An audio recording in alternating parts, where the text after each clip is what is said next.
So before this video starts, I want to make it clear that I am talking about eating disorders in this video, but I also want to say that I am not going to be talking about numbers. I'm not going too deep into details. Like, that's not what this video is about.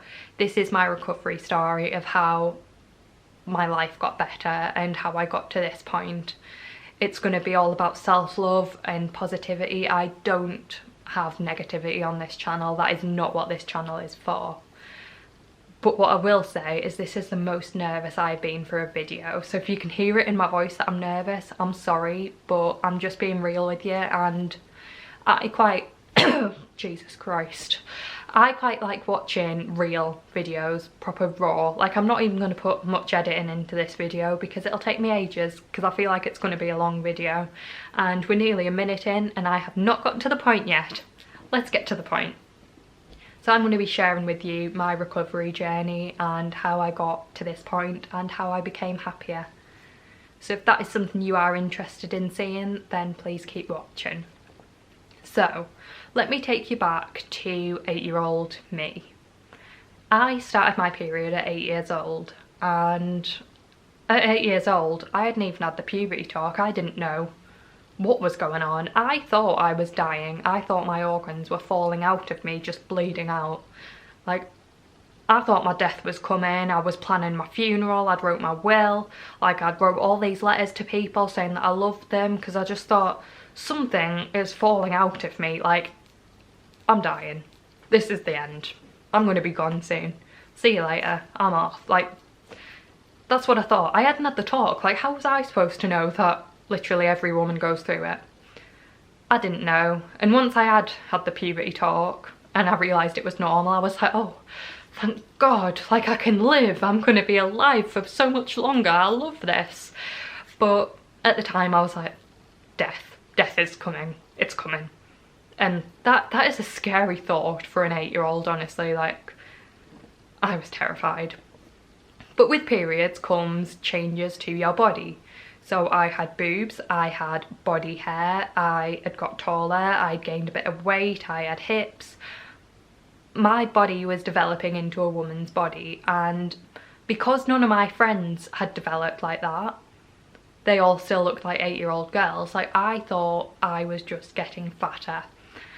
And I had nobody around me to tell me that what was going on was normal, because I didn't tell anyone what I was feeling because I didn't understand it. Had I have spoken to somebody about it, they would have sat me down being like, listen here, what's going on is normal. Yes, it's a bit early, but it is fine. If someone had done that, I might not have got to this point. But I like to think that everything I've been through has made me who I am today, and I am bloody awesome. So it's fine, it's fine. So yeah, I was very insecure at that age. But primary school was quite good. I was very popular through primary school. I had lots of friends. And I think the main reason was my primary school was very, very small. There weren't many people in each year group and in each class. And like, all the teachers knew every student like properly. They knew the families. They knew everything about everybody. Like, it was a little village school. We all knew each other and it was brilliant. I loved it. I was kind of queen bee. Everyone wanted to be my friend, and I thought, this will be great. When I get to secondary school, I'll have loads of friends. I'm going to be so popular. No. So I'd gone from being in a class of 8 children to going to secondary school with 30 people in my class. And I had different students in different lessons, and I found it terrifying. It made me nervous and anxious, and I was scared. And that's when my eating disorder became a bit of a problem. Although I was insecure all the way through primary school, I put it to one side because I was so happy with my friends. But as I got into secondary school, I would feel so sick every school morning because I'd be so scared about going in, and I couldn't eat breakfast because if I ate I would vomit because I was so scared it would make me sick. So didn't eat breakfast, and lunchtime came around, and my foster carers at the time wouldn't let me take a packed lunch in because they said it was cheaper getting school dinners, which, fair enough, they might have been right, but I couldn't go in that canteen. The whole school would go in the canteen. Like, I couldn't go in there. It scared me, so didn't eat lunch. Then I'd come home and I couldn't eat tea because I was so worried about going to school the next day that I'd eat a little bit, because obviously I hadn't eaten all day. So I would have something, but I couldn't eat much because I was just so scared. I didn't have many friends at all. And the friends I did have, they didn't even really like me. I don't even speak to anyone from school. Like, I speak to one guy from sixth form every now and again, but other than that, nobody from school speaks to me now, and that's fine because it shows you who your real friends are. So I'm not feeling bitter. If any of you guys who went to school with me are watching this, no shade to any of you guys, like, you're doing great. It just wasn't meant to be, was it? So yeah, all the way through school I was a nervous wreck, and by the time I got to year 10, I could not cope. Like, I was spending most of my lessons in the student support block, because if I went to a proper lesson, I would have a panic attack. I once had a panic attack where I fainted in the deputy head's arms, which, not cute because everybody saw that, and that was a mess. That was not fun. Just so you know, my anxiety is amazing. Well, not amazing, but it's so much better than it used to be. Like, in school, I was such a different person. Like, I don't even recognise myself from what I was like at school. I was not in a good place. School was not a good environment for me at all. Like, there was so much bitchiness going on. Like, I didn't need that. Like, it was scary, and all the exam pressure that the teachers put you under, not important. Because you know what? I struggled through school, but I still passed my GCSEs. Maybe didn't pass maths, but I passed everything else, and I did really well. So all the pressure they put you under, it's not necessary. Like, if someone just let me get on with my life, I would have probably got even better grades than I did. Do you know what I mean? So then I left school and I started sixth form at the same school, and that was a mistake in itself. It was just the same as being at school, to be honest, and I dropped out because it was making me ill. Like, I didn't enjoy going, so I dropped out and I started doing a few voluntary things here and there. Got involved with an arts production called Jack Drum Arts, and I'm not going to go into details of what that is because I could rave about how great Jack Drum is for hours. So just Google them, they're a great thing. They're based in County Durham, and without them I probably wouldn't be here, so shout out to you, Jack Drum, you're great. So I got involved in a few things there. We did a fashion show, we did a bit of Active Citizens, but then I dropped out of that because I started dating a guy, and me and this guy got engaged. We moved down south, we started our life, things were brilliant, loved him. Relationship ended, I moved back up north, he moved back up north, I moved in with my mum for 3 weeks, then I moved to supported lodgings, that didn't work, so then I got my own place in supported housing, and I'm talking so fast, I need to chill. Breathe. So yeah, I moved to supported housing, which is where I am now. And if you don't know what supported housing is, it is, I've got my own flat, I pay my own bills, and there is staff on site up in the, why am I pointing up there? They're not up there. They're that way, through the office, but not in my flat. They've got their own place. This is my place, not theirs. They're over there in the office. Well, not over there, that's me radiator. They're not in my radiator. That, are you in there? Sharon, you me radiator? I need to calm down, I've had too much sugar. Okay, so I moved into supported housing, and honestly, I love it here. It is my favourite place I've ever lived because I've got the independence that being an adult brings you, but then I've got the support whenever I need it. So you've got the best of both worlds. I'm learning how to adult, and I'm learning how to manage life, because school does not teach you that. Like, no one prepares you for being an adult. Like, you all think it's brilliant. Like, if you're under 18 watching this, you're probably like, oh, when I'm 18, I'll be going down to Wetherspoons, I'll be getting 2 jugs of cocktail for 12 quid.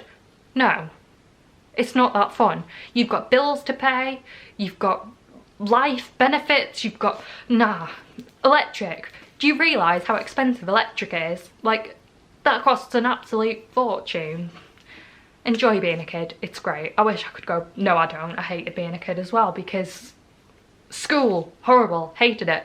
But I'm happy now, and I'm going to tell you how. So I moved in here in August last year, and I was on such a high. I was like, oh my god, new place, all mine, I can do what I like I loved it. The novelty wore off after about 3 days, and I realised I was not okay. But your girl didn't go and ask for help. No, I thought, it's okay. If I don't talk about it, it'll go away. I'll be better soon. No, things got worse and worse to the point where I totally lost myself, and I genuinely didn't know who I was at that point. I look at photos of myself back then, I do not recognise that girl. That is not me. Well, it was, but I am so far away from that person now, and I'm so proud of myself. So let's take you to December in 2019. I was not good at all. My eating disorder had really taken control of me, and I had lost a lot of weight, and I was medically unwell as well as mentally. Like, I couldn't think straight. And the problem is, when you lose a lot of weight, you cannot think clearly. You do not have the brain power to think clearly. So I was a mess. I ended up in hospital, and honestly, that hospital saved my life. Like, thank you, hospital. You're great. Sorted me out. But the problem was, I only started getting better because my mum wanted me to, and if you recover for someone else, it's not sustainable. It really isn't. So I was discharged 4 months later, and when I was discharged was when Corona hit the UK. So I'd gone from being on lockdown in the ward to being on lockdown on the outside. I felt like I was still in hospital. I did not take it well. I felt so alone, and a lot of people were using the lockdown to learn a new language, get into shape, learn how to cook, make banana bread. Like, everyone was making banana bread. I don't like bananas, so I never did that. But people were using it to like proper work on themselves, and I was using it just to cry and hate everything. I was miserable. I'd ring me mum in tears. I'd be like, Mum, I feel so alone, and I hated life. I didn't want to live like this anymore. This was not how I planned my life to be. I was hating it. And then slowly restrictions got relaxed, and we were allowed these support bubbles, and then I had a baby bell before I went to bed one night, and I blame the baby bell for having a nightmare, because you're not meant to eat cheese before bed, and I did. I had a nightmare. So I dreamed that my mum got crushed by a house and died, and I know that's pretty horrific, and it was horrible. I woke up crying, and I was like, oh my God, Mum, are you okay? But that was my wake-up call, because I thought, one day my mum is going to die. Not anytime soon, and I hope she's not going to die because she gets crushed by a house, but you don't know what's going to happen. Like, my mum is not going to be around forever. She is not immortal. I wish she was, but she's not. But one day she's not going to be here, and I don't want her to die and think, oh my God, my daughter's still poorly. Like, I don't want her worrying about me. And I don't want to live like this anymore. I knew this wasn't the life I wanted. This was not my path, and this was not the way I wanted to live the rest of my life. I was miserable. I was freezing cold. My hair was falling out. I was not enjoying life. And I was 21 and I was done. I was like, nah, see you later, life. I don't like you. Goodbye. Not a good time at all. And I thought, you know what? I am going to give recovery a go. But I didn't want to put pressure on myself, so I made a little deal with myself. I said, look, I will recover for 2 weeks. I'll give it a go. I will give it my all. I will proper throw myself into recovery. And if in 2 weeks' time I think, do you know what? I don't like it, then I can revert back to how I was living my life before. Like, I've got nothing to lose. I'll give it a go. Like, I've got time. I'm 21. There's loads of time to try new things. And ever since I started that recovery journey, I've not looked back. I am still on the recovery bus. Is that a thing? Definitely a thing now. I haven't looked back. I am still wanting to get better. I've got a list of fear foods and I've ticked just about every one off. There's only 2 on there, which is pesto and crumpets, and I'll get them sorted at some point, but I need a toaster, so, because you can't eat crumpets not toasted. That would be, no. Don't do it. If you eat crumpets without toasting them, you are a psychopath. Like, honestly, you are a psychopath.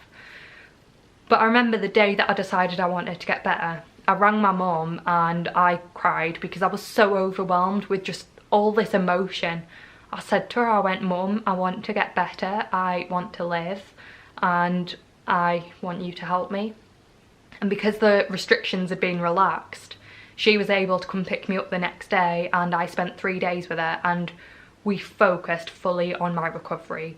She was there with me every step of the way. Every time I was getting stressed out, she distracted me. Like, I'm a weirdo who loves washing clothes because I love the smell of fabric softener.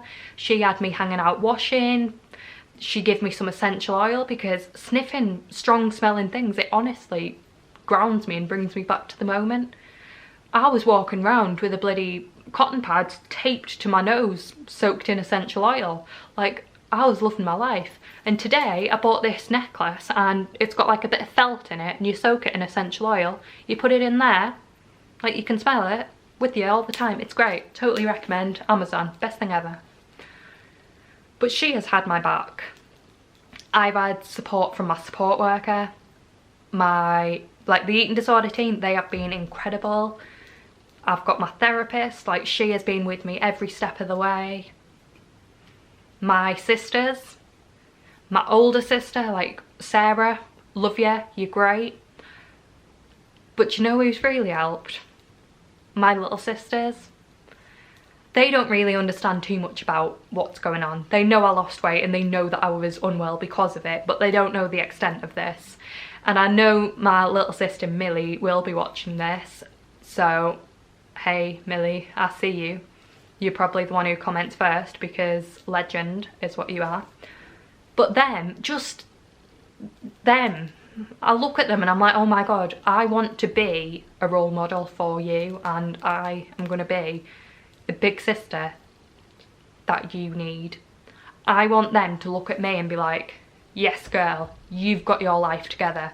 I want to be like you. I don't want them to look at me being unwell and being like, oh my god, if I give her a hug she's going to snap in half. I don't want that. And I know a lot of young girls feel insecure, and I promise you that you do not need to change yourself. Your eating disorder is lying to you. You never need to lose weight. The only time you need to lose weight is if a doctor tells you you medically need to. But other than that, you are fine as you are. And you know what? Life is beautiful. And you will not enjoy how beautiful life is if you are not eating enough. Like, I am so much happier now I've got more energy inside of me.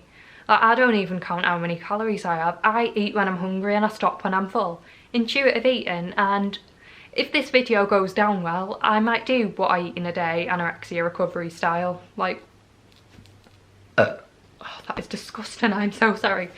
But yeah, that is my story. If you have got any questions at all, then I'm here.